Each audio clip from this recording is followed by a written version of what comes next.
toute l'équipe du Club 700 a toujours le plaisir de vous présenter Jésus-Christ, le seul sauveur de nos vies.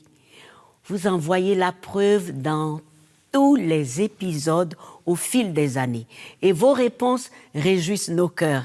Alors, Pasteur Kofi, je te salue en Wolof, Nangadef, puisque tu es toujours à Dakar, n'est-ce pas?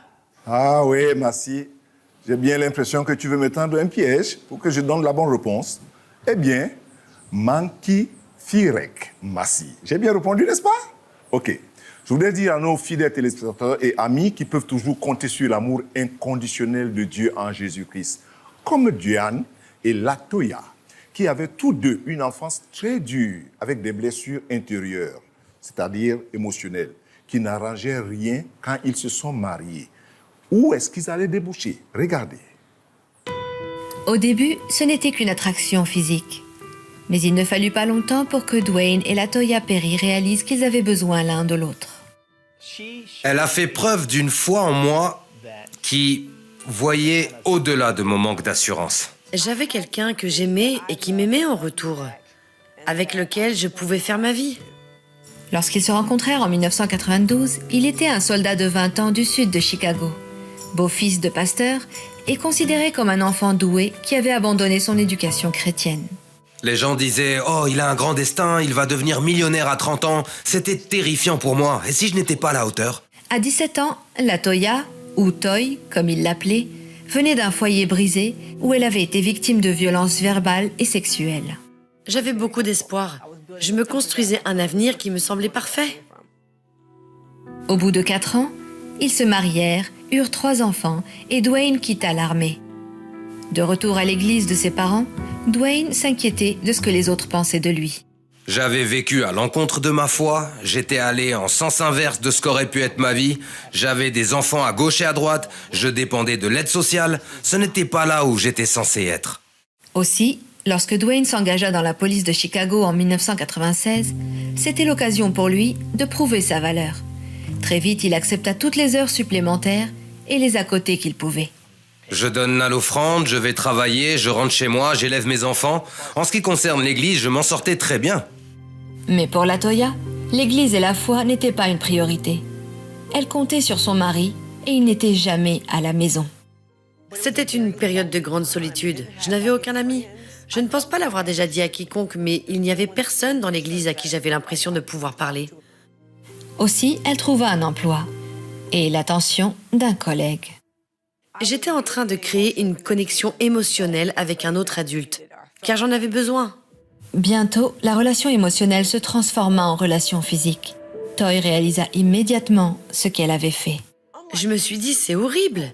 J'essaie de construire une famille, d'avoir des enfants, d'avoir mon mari, d'avoir la vie à laquelle j'ai toujours aspiré, et là je me mets dans une situation pour tout gâcher. Après avoir rompu la liaison, elle se confessa à la mère de Dwayne et donna sa vie à Christ. J'ai prié comme ça, Seigneur, si tout ça est vrai, si ce qu'il dit est vrai, si tu peux faire des miracles, j'ai besoin que tu me montres. J'ai ressenti un calme, comme une grande assurance.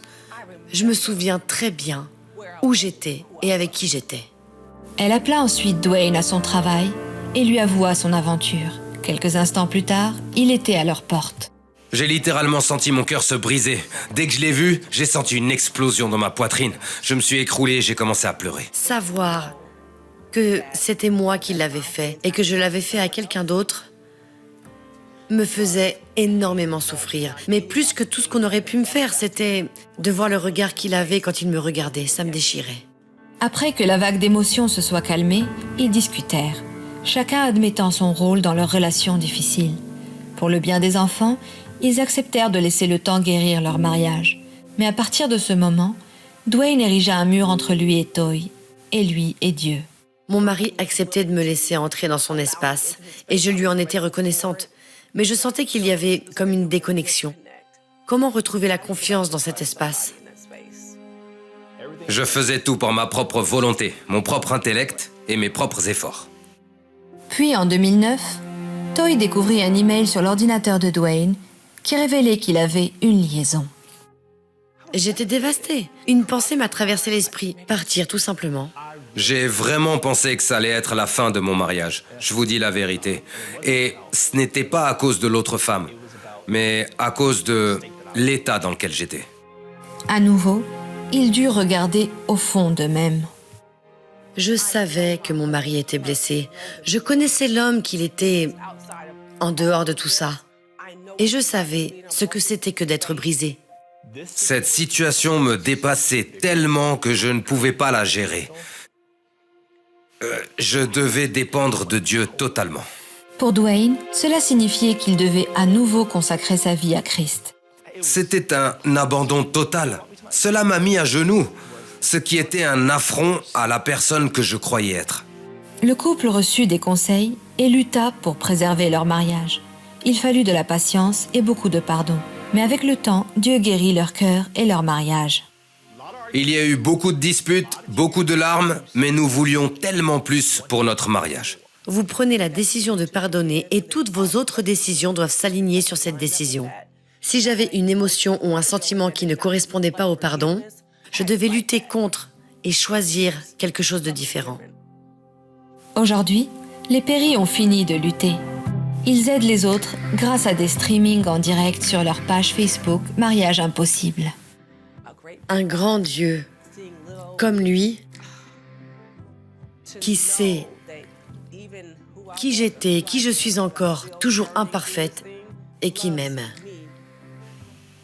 Nous ne pouvons pas pleinement marcher avec le Seigneur s'il ne nous a pas d'abord menés au bout de nous-mêmes. J'étais au bout de moi-même. Et il était tout ce qu'il me restait. Deux cœurs brisés, non guéris par Dieu, ne peuvent pas aimer vraiment, car chacun vient avec ses bagages, ses douleurs du passé. Dwayne et sa femme ont été rachetés de justesse par Dieu, quand ils se sont humiliés pour reconnaître les vraies raisons de leur comportement.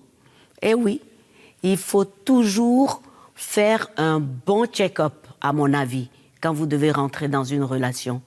Connaître vos moins, connaître vos plus, connaître les moins et les plus de l'autre. Et puis, avec la grâce de Dieu, on se met ensemble et cela, ça marche. C'est sûr. Mais tout marche grâce à Dieu. Ne nous quittez pas, à tout de suite.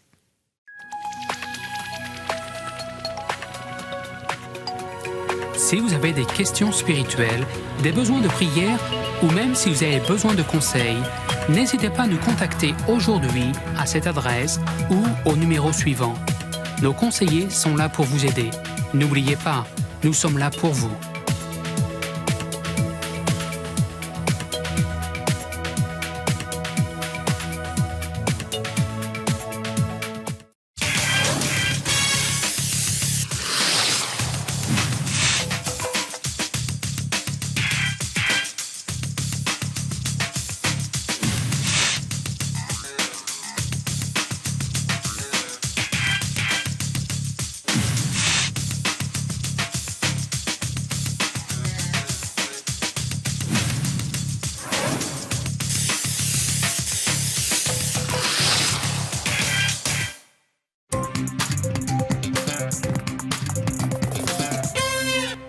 De nouveau avec vous au Club 700. Voici ce qui était arrivé à Casey tranquillement en vacances avec sa femme quand une douleur subite à la tête le terrassa. Diagnostic, hémorragie cérébrale grave. Suivez la suite. Casey et son épouse Kim viennent d'arriver à Key West pour célébrer une nouvelle offre d'emploi. Mais quelques heures après le début de leurs vacances, Casey se sent mal et se plaint de douleurs au cou. J'ai regardé ma femme et j'ai dit « Je dois faire une sieste d'au moins 1 heure avant d'aller dîner ». À mon réveil, après la sieste, j'ai ressenti une douleur irradiante qui descendait de ma tête jusqu'en bas de ma colonne vertébrale. Et j'avais l'impression qu'on m'avait tiré une balle à l'arrière de la tête. Son comportement devenait erratique et très bizarre. Et cela s'est intensifié tout au long de la nuit. Il s'est mis à vomir de la bile et à ce moment-là, je me suis penchée sur lui dans la salle de bain et j'ai dit « C'en est assez. J'appelle l'hôpital et on va voir un médecin. » Au moment où ils arrivent à l'hôpital, Casey perd conscience. Après la deuxième opération, les médecins expliquent alors qu'il souffre d'une hémorragie dans le cerveau. Quand j'ai entendu ça, mon cœur s'est figé. Nous étions dans une situation de vie ou de mort, et je le savais. Alors que Keizé est téléporté vers Miami, Kim s'en réfère à Dieu et demande à tous ses proches de prier pour son mari. J'ai seulement dit, « Seigneur, j'ai besoin de toi. S'il te plaît, envoie tes anges les plus puissants pour nous aider. Et, s'il te plaît, guéris Casey. » Les médecins diagnostiquent une hémorragie sous-arachnoïdienne, c'est-à-dire une hémorragie dans l'espace entourant le cerveau dans un état critique. Il est emmené d'urgence en chirurgie. Les médecins disent à Kim qu'il y a 4% de chances que Keizé survive. Et s'il survit, il est plus que probable qu'il vive avec des limitations, comme la paralysie ou la perte de mémoire. La famille et les amis inquiets continuent de prier pour un miracle. Je ressentais une paix énorme et un grand réconfort. Je savais que l'on priait pour nous. Après la deuxième opération, Keizé se réveille. Quand j'ai vu ma femme, j'ai dit « Coucou bébé ». Dès qu'il a ouvert la bouche, j'ai ressenti un soulagement total de savoir qu'il était conscient et qu'il pouvait parler. Il était aussi un peu sarcastique avec une des infirmières, ce qui nous a fait rire et nous nous sommes dit « Il est de retour ». Ça a été une grande joie.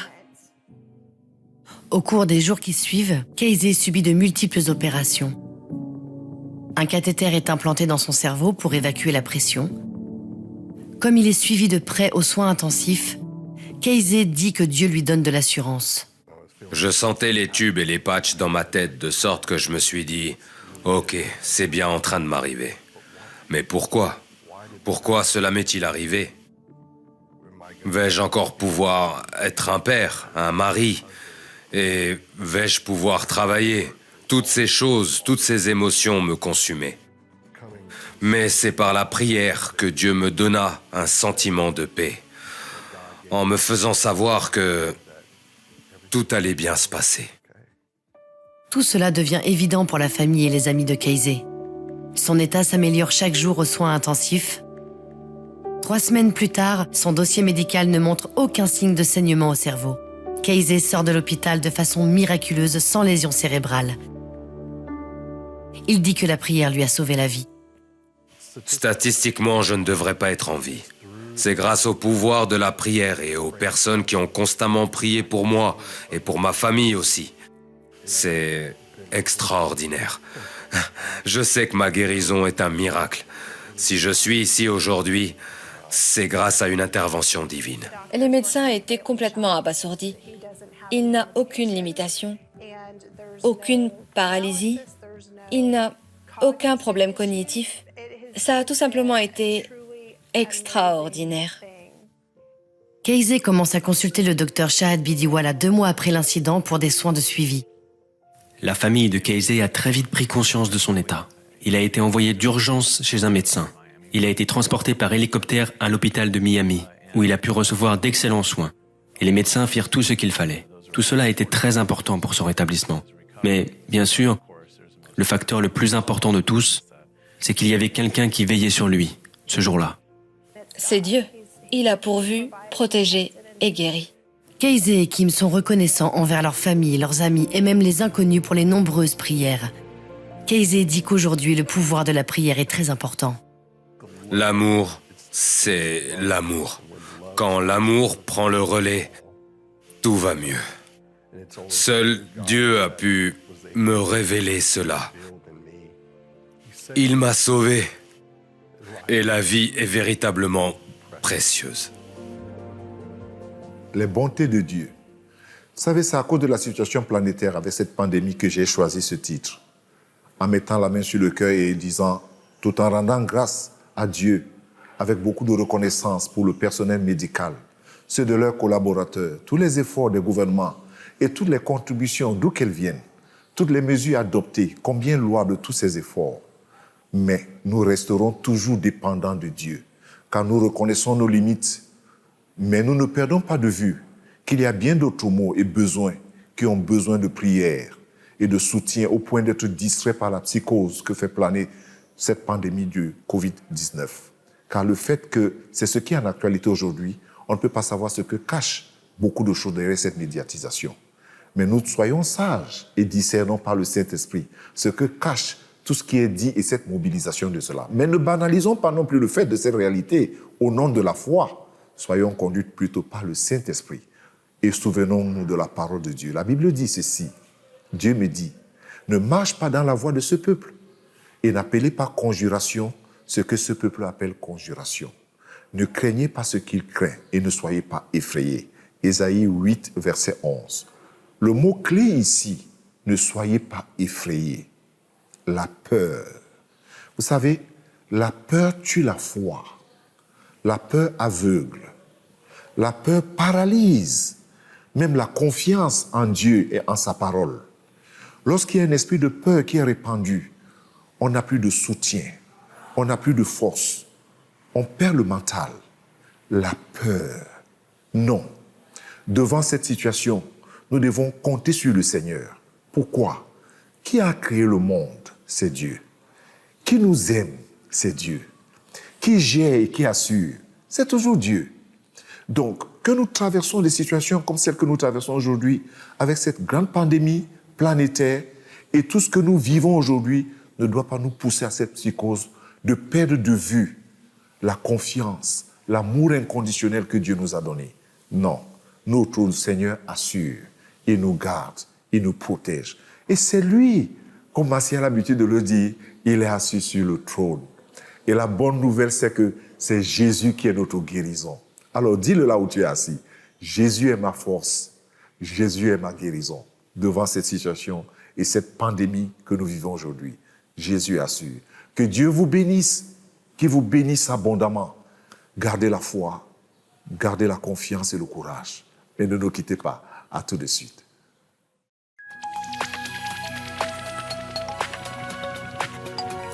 Si vous avez des questions spirituelles, des besoins de prière ou même si vous avez besoin de conseils, n'hésitez pas à nous contacter aujourd'hui à cette adresse ou au numéro suivant. Nos conseillers sont là pour vous aider. N'oubliez pas, nous sommes là pour vous.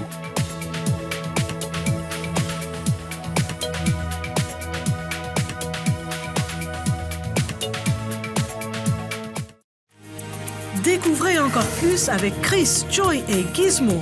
Superbook.tv est un nouveau site web fantastique qui vous invite à rencontrer de nouveaux amis, tout en vous amusant et en découvrant d'incroyables actes de foi. Et la meilleure nouvelle, c'est que c'est à 100% gratuit. Inventez des jeux de mots, créez des personnages, gagnez des super points. Rejoignez le club de Superbook et participez à l'aventure sur superbook.tv.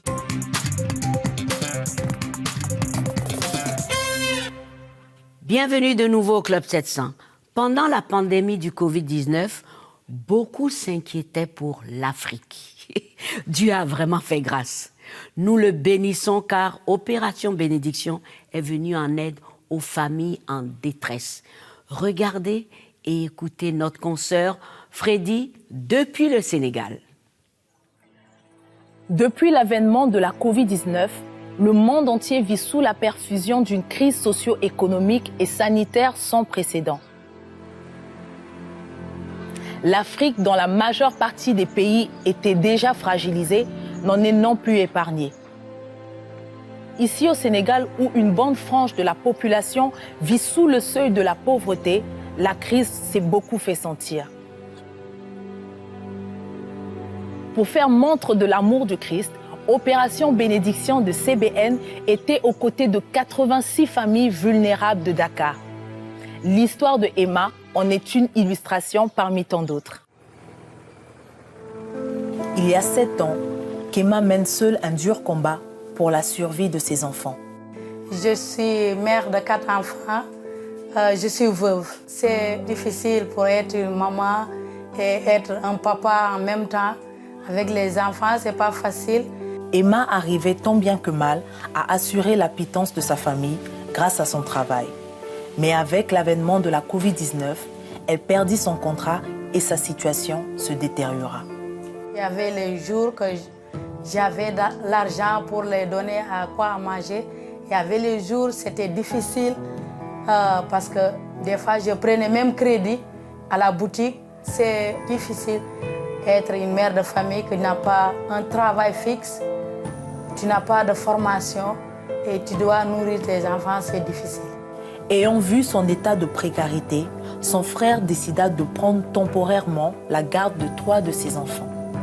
Mon fils qui est le petit, chaque fois lorsqu'il était là-bas, il m'a dit « Maman, moi je vais rentrer chez toi ». Je lui dis « Non, il faut rester à cause de la maladie et le quartier et tout ». Souvent, je parlais des mots douces, mais je savais que la séparation, être ici à Dakar et séparer tes enfants, c'est difficile. Malgré sa difficile situation, Emma ne perdit pas la foi. Toujours, je m'accrochais au Seigneur et à la prière. De chaque jour, je priais et je demandais au Seigneur qu'il m'aide. Je dis, je laisse tout dans tes mains parce que c'est toi qui vas pourvoir à ce qu'on va manger. Un matin où elle ne se doutait de rien, elle reçut un appel qui lui annonça qu'elle était parmi les 86 bénéficiaires du don de kits de nourriture d'Opération Bénédiction de CBN. Je ne savais pas qu'est-ce que je devrais avoir. Mais lorsqu'on m'a présenté les paquets, il y a un sac de riz, oignons, huile, j'étais tellement heureuse, j'ai sauté de joie parce que j'ai dit, c'est un fardeau qui m'est enlevé. Je suis contente de ça. Grâce à l'aide apportée par Opération Bénédiction de CBN, Emma et sa famille ont retrouvé la joie de vivre. Vraiment, je dis merci à l'équipe OB, que Dieu bénisse OB et que Dieu donne la sagesse et l'intelligence de pouvoir continuer le travail qu'ils ont commencé. Je suis tellement contente et merci. Vraiment merci. Merci Freddy de nous montrer ce beau geste d'amour par Opération Bénédiction au Sénégal. Je profite pour dire aux amis qu'ils peuvent sans tarder participer en envoyant les dons tant attendus pour continuer à soulager toutes ces personnes. Allez sur notre site, notre page Facebook, demeurez tous bénis. Nous en avons besoin, vraiment, et que Dieu vous bénisse et Dieu bénisse l'Afrique. Mes amis, cette émission est terminée. Retenez, soyons reconnaissants au Seigneur, car sa miséricorde durera toujours. Alors réjouissez-vous avec cette belle chanson et disons Amen et à bientôt. On ne diminue pas le bonheur en le partageant, au contraire on le multiplie. L'Éternel est mon berger, je ne manquerai de rien. Allez, Saka. Votez au nom de Jésus, je te joue la batterie. Allez, Saka, Saka, Saka.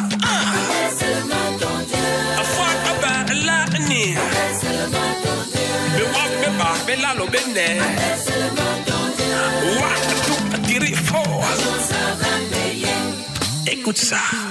Dans la vie ici-bas, les hommes sont trop ingrats. Lorsque tu fais du bien, en retour on n'attend rien. Tu as choisi de partager les biens que Dieu t'a donnés, parce que tu as compris qu'une poule ne mange pas ses œufs. Mais on peut t'insulter, on va te critiquer, on va te calomnier, te traiter même de sorcier. Mais enfant de Dieu, n'arrête pas de s'aimer. Et si tu es abattu, accroche-toi sur Jésus. Et dans ton travail, si tu veux avancer, même si on te combat, il est le Dieu qui donne la victoire. Tes affaires ne marchent pas, il est le Dieu qui peut te relever.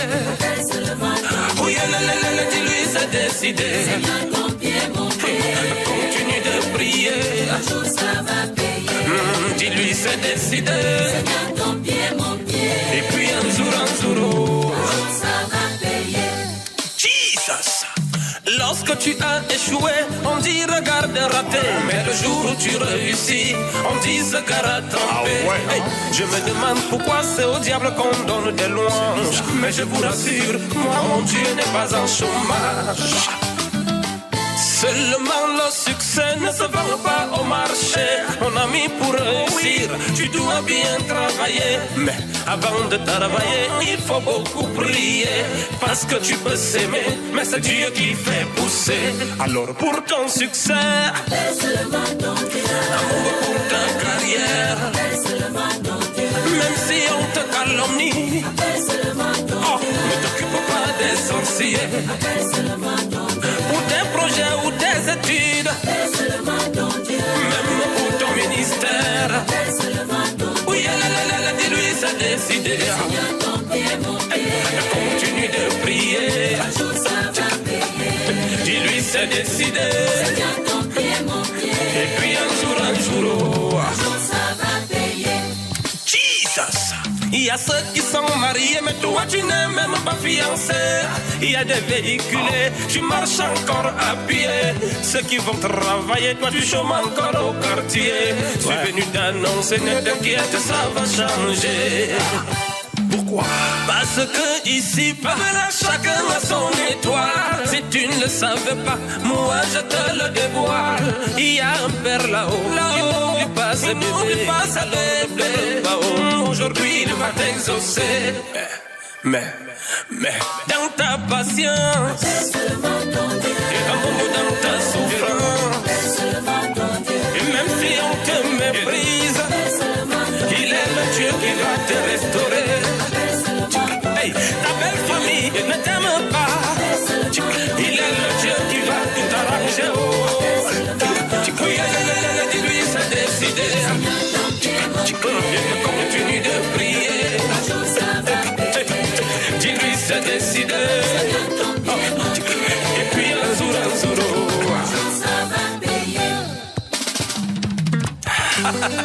On demix sur les platines.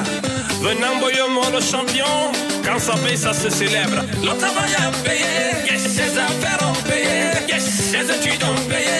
Yes, ses prières ont payé. Oh, yes, sa beauté a payé. Yes, sa persévérance a payé. Oh. Au Canada, aux États-Unis, même à Paris, ça paye. Douala, Yaoundé, Abidjan, Libreville, Brazzaville. Louons Jésus, louons Jésus, louons Jésus, parce qu'il est bon. Ton travail, ton bureau, dans le sang de Jésus. Ton argent, tes projets, dans le sang de Jésus. Tes enfants, ta famille, dans le sang de Jésus. Ton mariage, ton foyer, dans le sang de Jésus. Ton entreprise, ton ministère, dans le sang de Jésus. Le pays et ses dirigeants, dans le sang de Jésus. Ton Dieu est sur le trône et ta vie est dans son placard. Un sorcier mais son œil là, Dieu va le percer. Alléluia. L'ennemi n'aura aucun pouvoir sur toi parce que celui qui est avec toi est plus fort que celui qui est dans le monde. Appelle seulement ton Dieu.